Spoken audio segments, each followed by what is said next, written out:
श्री संत राम महाराज की जय। ओ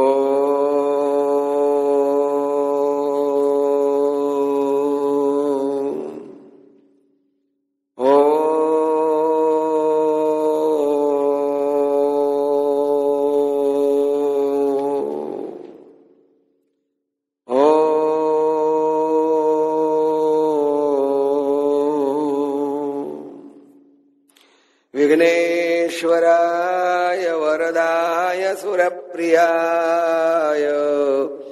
लंबोदराय सकलाय जगद्हिताय नागाननाय श्रुतियज्ञविभूषिताय गौरीसुदाय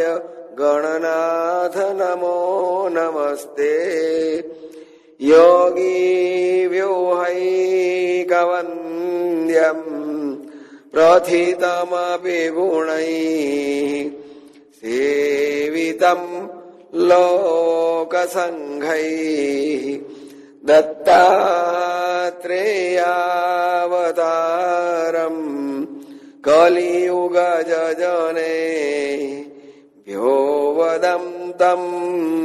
सुयोगम् तिष्ठम् तम् सिद्धियुक्तम् मुनिगणनमिदम् पार्थिवै वन्द्यमानम् शान्तम् श्रीसन्तरामम् प्रणतजनमनो विष्टदम् नित्यमीडे। गुरुर्ब्रह्मा गुरुर्विष्णु गुरुर्देवो महेश्वरः गुरुर्साक्षात् परब्रह्म तस्मै श्री गुरुवे नमः। शान्ताकारम् भुजगशयनम् पद्मनाभम् सुरेशम् विश्वाधारम्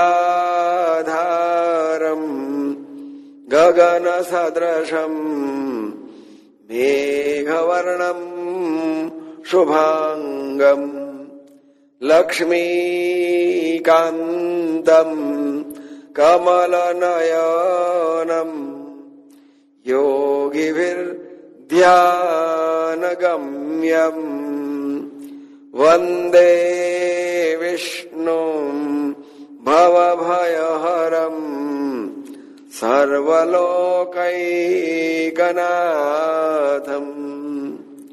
ॐ नमो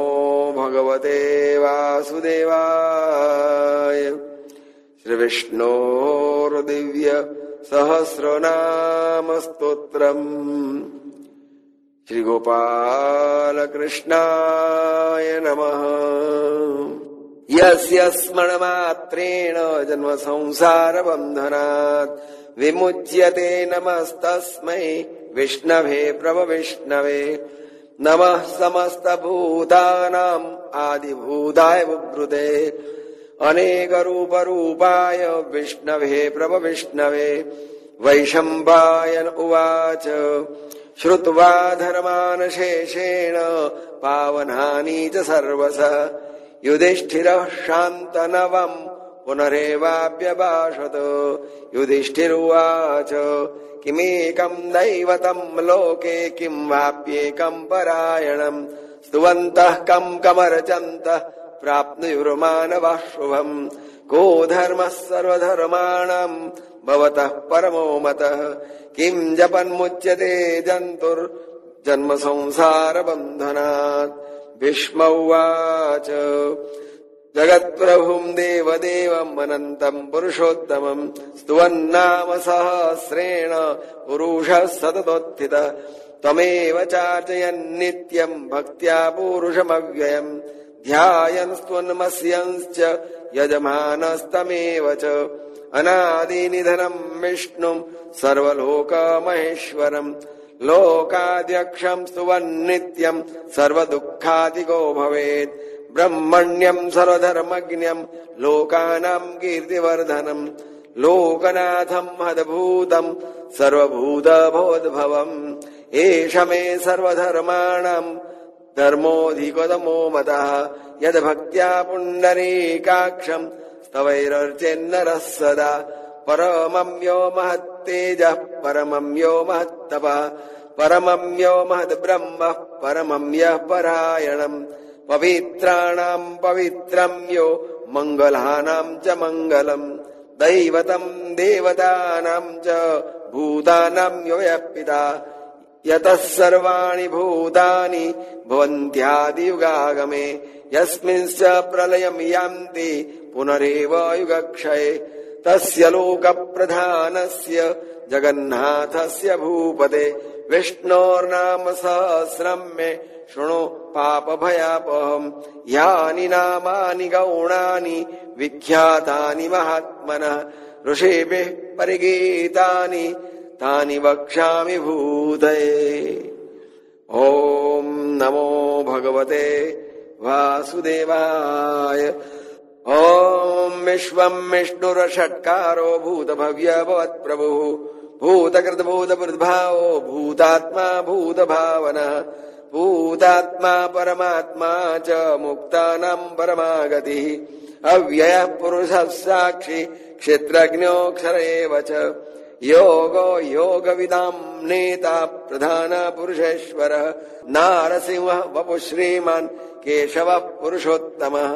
सर्वः सर्वशिवस्थाणुर्भूतादिनिधिरव्ययः सम्भवो भावनो भरता प्रभवः प्रभुरीश्वरः स्वयंभू शम्भुरादित्यः पुष्कराक्षो महास्वनः अनादिनिधनो धाता विधाता धातुरुत्तमः अप्रमेयो ऋषिकेश पद्मनाभोऽमरप्रभुः विश्वकर्मा मनुस्त्वष्टा स्थविष्ठस्थविरोध्रुवः अग्राह्य शाश्वतः कृष्णो लोहिताक्ष प्रदर्दनः प्रभूत श्रीककुबधाम पवित्रं मङ्गलं परम् ईशानः प्राणदः प्राणो ज्येष्ठश्रेष्ठ प्रजापतिः हिरण्यगर्भो भूगर्भो माधवो मधुसूदनः ईश्वरो विक्रमी धन्वी मेधावी विक्रमक्रमः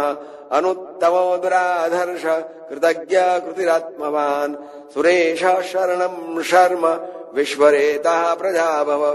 अह संवत्सरो व्याल प्रत्ययः सर्वदर्शनः अजः सर्वेश्वर सिद्धः सिद्धि सर्वादिरच्युतः वृषा कपिरमेयात्मा सर्वयोग विनिश्रुतः वसुर्वसुमनाः सत्यः समात्मा समितः समः अमोघ पुण्डरीकाक्षो वृषकर्मा वृषाकृतिः रुद्रो बहुशिरा बभ्रुर्विश्वयोनिः सुजिश्रवाः अमृतः शाश्वतस्थाणुर्वरारोहो महातपाः सर्वगः स्रविदभानुर्विश्वक्सेनो जनार्दनः वेदो वेदविदव्यङ्गो वेदाङ्गो वेदवित्कविः लोकाध्यक्षसुराध्यक्षो धर्माध्यक्ष कृताकृतः चतुरात्मा चतुर्व्यूहश्चतुर्दष्ट चतुर्भुजः भ्राजिष्णुर्भोजनं भोक्ता सहिष्णुर्जगदादिजः अनघो विजयो जेता विश्वयोनिः पुनर्वसु उपेन्द्रो वामनः प्रांशु रमोगः शुचिरूर्जितः अतीन्द्रः सङ्ग्रहः सर्गो धृतात्मा नियमो यमः वेद्यो वैद्यः सदा योगी वीरः माधवो मधुः अतीन्द्रियो महामायो महोत्साहो महाबलः महाबुद्धिर्महावीर्यो महाशक्तिर्महाद्युतिः अनिर्देश्य वपुः श्रीमान् अमेयात्मा महादिदृक् महेश्वासो महीभर्ता श्रीनिवास सतां गतिः अनिरुद्धः सुरानन्दो गोविन्दो गोविदाम्पतिः मरीचिर्दमनो हंस सुपर्णो भुजगोत्तमः हिरण्यनाभसुतपाः पद्मनाभः प्रजापतिः अमृत्युः शरद्रक्सिंह सन्धाता सन्धिमान् स्थिरः अजो दुर्मर्षणः शास्ता विश्रुतात्मा सुरारिः गुरुर्गुरुतमो धाम सत्यः सत्यपराक्रमः निमिषो निमिषस्रग्भिः वाचस्पतिरुदारदिः अग्रणिः ग्रामणिः श्रीमान् न्यायो नेता समीरणः सहस्रमूर्धा विश्वात्मा सहस्राक्ष सहस्रपात् आवर्तनो निवृत्तात्मा संवृतः सम्प्रवर्तनः अह संवर्तको वह्नि रनिलो धरणीधरः सुप्रसादः प्रसन्नात्मा विश्वदृग् विश्वभुग्विभुः सत्कर्ता सत्कृतः साधुर्जन्नुर्नारायणो नरः असंख्येयो प्रमेयात्मा विशिष्ट शिष्टकृच्छ्युतिः सिद्धार्थ सिद्ध संकल्प सिद्धिदः सिद्धि साधनः वृषाय वृषभो विष्णु वृषपर्वा वृषोदरः वर्धनो वर्धमानश्च विविक्तः श्रुतिसागरः सुभुजो दुर्धरो वाग्मी महेन्द्रो वसुदो वसुः नैकरूपो बृहद्रूपः सिपिविष्टः प्रकाशनः ओजस्तेजोद्युतिधरः प्रकाशात्मा प्रतापनः रुद्धस्पष्टाक्षरो मन्त्र चन्द्रांशुर्भास्करद्युतिः अमृतांशुद्भवो भानुः शशबिन्दुः सुरेश्वरः औषधम् जगतः सेतु सत्यधर्म पराक्रमः भूतभव्य भवन्नाथ पवनः पावनो नलः कामः कामकृत्कान्तः कामः कामप्रदः प्रभुः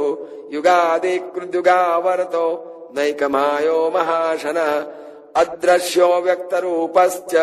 सहस्रजिदनन्दजित् इष्टो विशिष्टशिष्टेष्ट शिखण्डे नहुषो वृषः क्रोधः क्रोधकृत्कर्ता विश्वबाहुर्महीधरः अच्युतः प्रतितः प्राणः प्राणदो वासवानुजः अपां निधरधिष्ठानमप्रमत्तः प्रतिष्ठितः स्कन्दः स्कन्दधरो धुर्यो वरदो वायुवाहनः वासुदेवो बृहद्भानुरादिदेवः पुरन्दरः अशोकस्तारणस्तारः सुरशौरिर्जनेश्वरः अनुकूलः शतावर्तः पद्मी पद्मनिभेक्षणः पद्मनाभोरविन्दाक्ष पद्मगर्भः शरीरभृत् महद्विवृद्धो वृद्धात्मा महाक्षो गरुडध्वजः अतुलः शरभो भीमः समयज्ञो हविर्हरिः सर्वलक्षणलक्षण्यो लक्ष्मीवान् समितिञ्जयः विक्षरो रोहितो मार्गो हेतुर्दामोदरः सः महीधरो महाभागो वेगवानमिताशनः उद्भवक्षोभणो देवः श्रीगर्भः परमेश्वरः करणम् कारणम् कर्ता विकर्ता गहनो गुहः व्यवसायो व्यवस्थानः संस्थानस्थानदद्रुवः परद्भिः परमः स्पष्टस्तुष्टः पुष्टः सुवेक्षणः रामो विराम विरजो मार्गो नेयो नयो नयः विरः शक्तिमताम् श्रेष्ठो धर्मो धर्मविदुत्तमः वैकुण्ठः पुरुषः प्राणः प्राणदः प्रणवः पृथुः हिरण्यगर्भः शत्रुघ्नो व्याप्तो वायुरधोक्षजः ऋतो सुदर्शन काल परमेष्टि परिग्रह उग्रः संवत्सरो दक्षो विश्रामो विश्वदक्षिणः विस्तारस्थावरस्थाणुः प्रमाणम् विजमव्ययम् अर्धोऽनर्धो महाकोशो महाभोगो महाधनः अनिर्विण्णस्थविष्टो भूर्धर्मयूपो महामखः नक्षत्रनेमिर्नक्षत्री क्षमक्षाम समीहनः यज्ञ इद्यो महेजश्च क्रतुः सत्रम् सदाम् गतिः सर्वदर्शि विमुक्तात्मा सर्वज्ञो ज्ञानमुत्तमम् सुव्रतः सुमुखः सूक्ष्मः सुघोषः सुखदस्रहृत् मनोहरो जितक्रोधो वीरबाहुर्विदारणः स्वापनसवशो व्यापी नैकात्मा नैककर्मकृत् वत्सरो वत्सलो वत्सी रत्नगर्भोदनेश्वरः धर्मगुप्धर्मकृद्धर्मी सदसद्धर्मक्षरम् अविज्ञाता सहस्रांशुर्विधाता कृतलक्षणः गवस्तिनेमिः सत्वस्थः सिंहो भूतमहेश्वरः आदिदेवो महादेवो देवेशो देववृद्गुरुः उत्तरो गोपतिर्गोप्ता ज्ञानगम्यः पुरातनः शरीरभूतभृद्भोक्ता कपीन्द्रो भूरि दक्षिणः सोमपोऽमृतवः सोमः पुरुजित्पुरुषत्तमः विनयो जय सत्यसन्धो दाशार्हो सातु दाम्पतिः जीवो विनयिता साक्षी मुकुन्दो अमितविक्रमः अम्भो निधिरनन्तात्मा महोदधिशयोऽन्तकः अजो महारस्वाभाव्यो जितामित्रः प्रमोदनः आनन्दो नन्दनो नन्दः सत्यधर्मा त्रिविक्रमः महर्षि कपिलाचार्य कृतज्ञो मेदनीपतिः त्रिपदत्रिदशादक्षो महाशृङ्गः कृतान्तकृत् महावराहो गोविन्दः सुषेण कनकाङ्गदी गुह्यो गभीरो गहनो गुप्तश्चक्रगदाधर वेदः स्वाङ्गित कृष्णो दृढः सङ्कर्षणोच्युत वरुणो वारुणो वृक्ष पुष्कराक्षो महामनः भगवान् भगः नन्दी वनमालिहलायुधः आदित्यो ज्योतिरादित्यः सहिष्णुर्गतिसत्तमः सुधन्वा खण्ड परशुर्दारुणो द्रविणप्रदः दिवि सृद्रव्यासो वाचस्पतिरयो निजः त्रिसामासामगः साम निर्वाणम् भेषजम् विषक् सन्न्यासकृच्छमः शान्तो निष्ठा शान्तिः परायणः शुभाङ्ग शान्तिदः स्रष्टा कुमुदः कुलेशयः गोहितो गोपतिर्गोप्ता वृषभाक्षो वृषप्रियः अनिवर्ति निवृत्तात्मा संक्षेप्ता क्षेमकृच्युवः श्रीवक्षवक्षा श्रीवास श्रीपतिः श्रीमताम्बरः श्रीधः श्रीसः श्रीनिवास श्रीनिधिः श्रीविभावनः श्रीधरः श्रीकरः श्रेयः श्रीमान् लोकत्रयाश्रयः स्वक्ष सुंहृतानन्दो नन्दिर्ज्योतिर्गणेश्वरः विजितात्मा विधेयात्मा सत्कीर्ते छिन्न संशयः उदीर्णः सरतश्चक्षुः रनीशः शाश्वतस्थिरः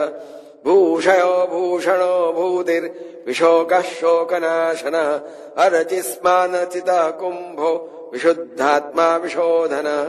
अनिरुद्धो प्रतिरथः प्रद्युम्नोऽमितविक्रमः कालनेमिनिहावीरः सौरिः शूरजनेश्वरः त्रिलोकात्मा त्रिलोकेश केशवः केशिहा हरिः कामदेवः कामपालः कामीकान्तहृदागमः अनिर्देशो पुर्विष्णु वीरोऽनन्तो धनञ्जयः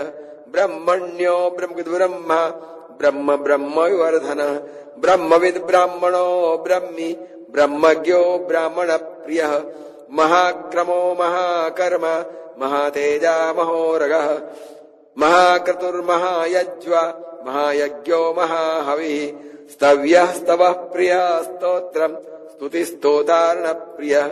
पूर्णपूरयिता पुण्यः पुण्यकीर्तिरनामयः मनोजवस्तीर्थकरो वसुरेता वसुप्रदः वसुप्रदो वासुदेवो वसुर्वसुमना हविः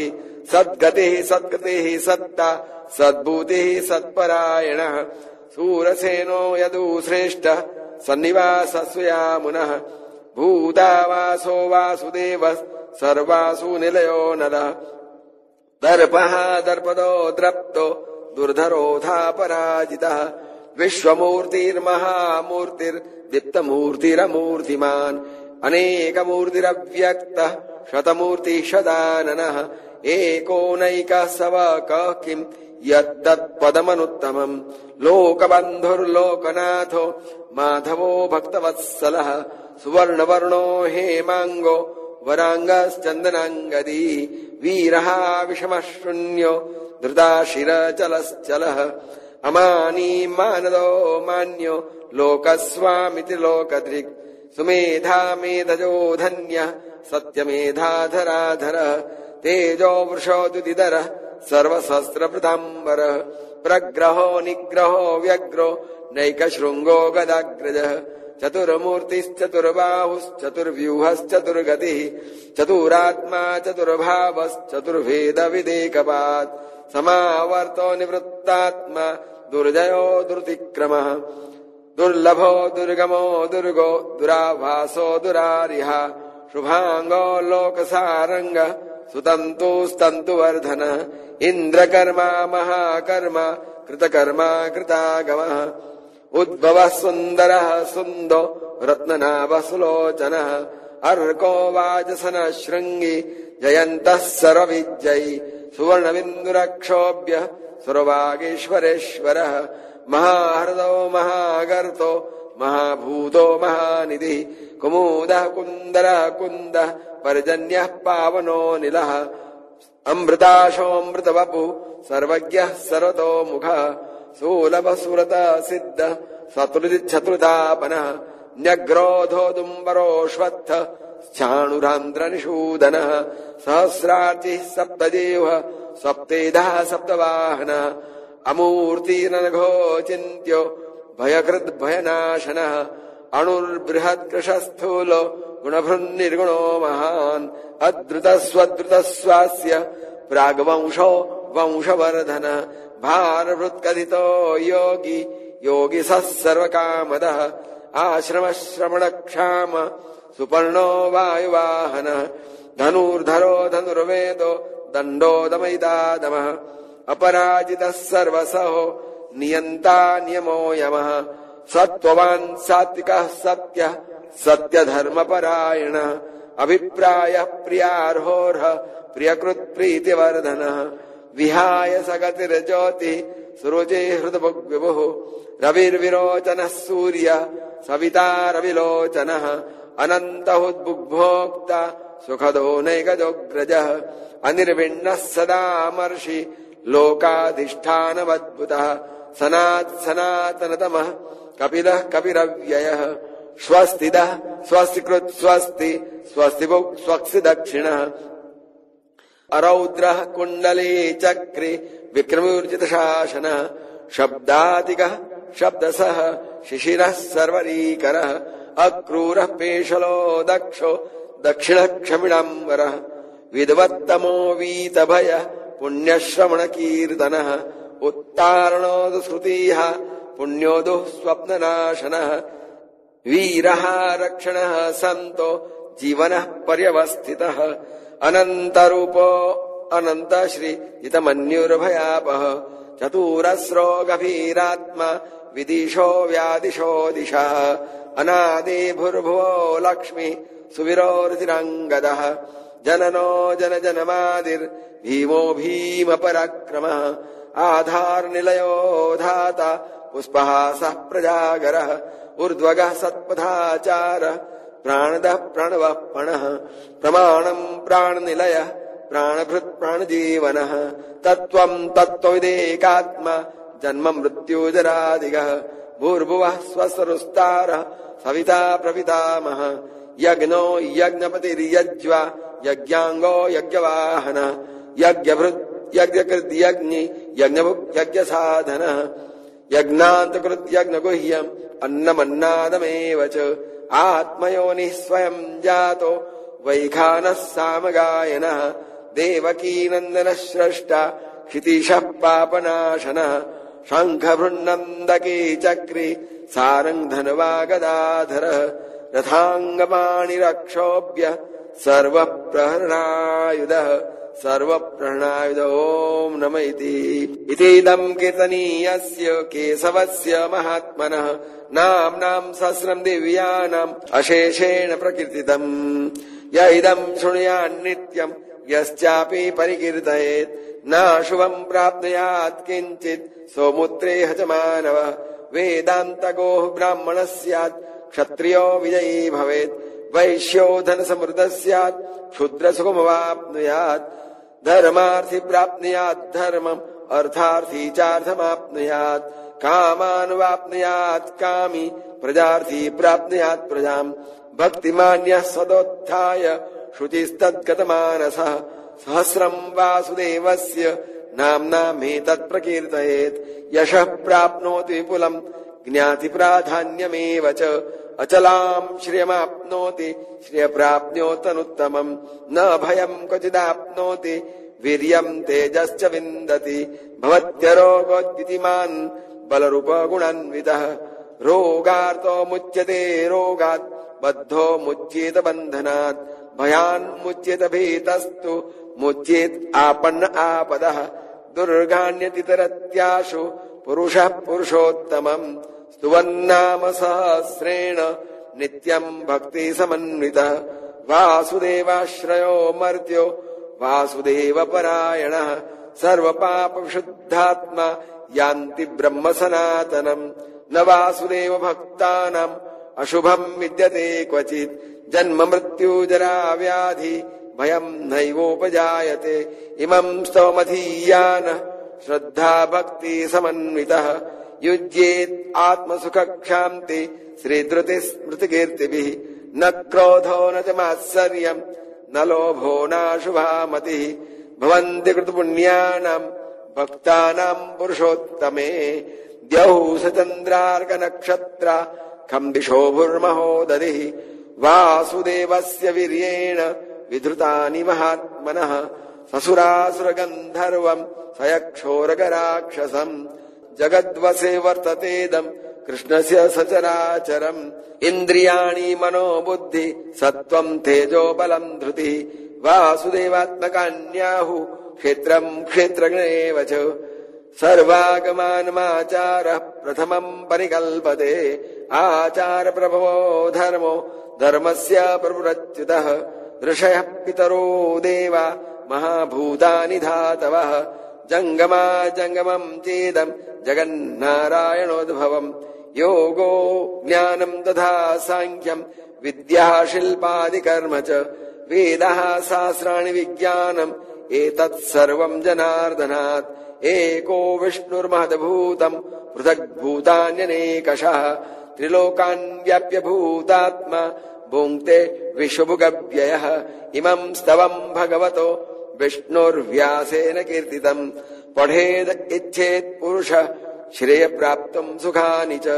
विश्वेश्वरम् मयम् देवम् जगतः प्रभवाप्ययम् भजन्ते पुष्कराक्षम् न ते यान्ति पराभवम् अर्जुन उवाच पद्मपत्रविशालाक्ष पद्मनाभ सुरोत्तम भक्तानामनुरक्तानाम् त्राता भव जनार्दन श्रीभगवानुवाच यो माम् नाम सहस्रेण स्तोतुमिच्छति पाण्डव सोऽहमेकेन श्लोकेन स्तुतैव न संशय नमोऽस्त्वनन्ताय सहस्रमूर्तये सहस्रपादाक्षशिरोरुबावे सहस्रनाम्ने पुरुषाय शाश्वते सहस्रकोटि युगधारिणे नमः नमः कमलनाभाय नमस्ते जलशायिने नमस्ते केशवानन्त वासुदेव नमोऽस्तुते वासनाद्वासुदेवस्य वासितम् भुवनत्रयम् सर्वभूतनिवासोऽसि वासुदेव नमोऽस्तुते नमो ब्रह्मण्यदेवाय गोब्राह्मण्यहिताय च जगद्भिताय कृष्णाय गोविन्दाय नमो नमः आकाशात्पतितम् तोयम् यथा गच्छति सागरम् सर्वदेव नमस्कारः केशवम् प्रति गच्छति एषः निष्कण्टकः पन्था यत्र सम्पूज्यते हरिः कुपथम् तम् विजानीयात् गोविन्दरहितागमम् सर्ववेदेषु यत्पुण्यम् सर्वतीर्थेषु यत्फलम् तत्फलम् समवाप्नोति स्तुत्वा देवम् जनार्दनम् यो नरः पठते नित्यम् त्रिकालम् केशवालये द्विकालम् एककालम् वा क्रूरम् सर्वम् व्यपोहति दह्यन्ते रिपुमस्तस्य सौम्यः सर्वे सदाग्रह विलीयन्ते च पापानि स्तवेऽस्मिन् प्रकीर्तिते येन ध्यातः श्रुतो येनायम् पठ्यते स्तवः दत्तानि सर्वदानानि सुराः सर्वे समर्चिताः इह लोके परे वापि न भयम् विद्यते क्वचित् नाम्नाम् सहस्रम् योधीते द्वादश्याम् मम सन्निधौ शनैर्दहति पापानि कल्पकोटिशतानि च अश्वत्थ सन्निधौ पार्थ तुलसी सन्निधौ तथा पठेन्नाम सहस्रम् तु गवाम् कोटिफलम् लभेत् शिवालये पठेन्नित्यम् तुलसीवन संस्थितः नरो मुक्तिम् अवाप्नोति चक्रपाणिर्वचो यथा ब्रह्महत्यादिकम् घोरम् सर्वपापम् विनश्यति वनमाली गदीशार्ङ्गी शङ्खी चक्री च नन्दकी श्रीमन्नारायणो विष्णुः वासुदेवोऽभिरक्षतु वनमाली गदीशार्ङ्गी शङ्खी चक्री च नन्दकी श्रीमन्नारायणो विष्णुः वासुदेवोऽभिरक्षतु इति श्रीमन्महाभारते शतसहस्रायाम् संहितायाम् वैयासिक्याम् अनुशासनिके पर्वणि दानधर्मे भीष्म-युधिष्ठिर-संवादे श्रीविष्णोः दिव्यसहस्रनामस्तोत्रम् सम्पूर्णम्। श्रीकृष्णचन्द्र भगवान् की जय। श्री संतराम महाराज की जय।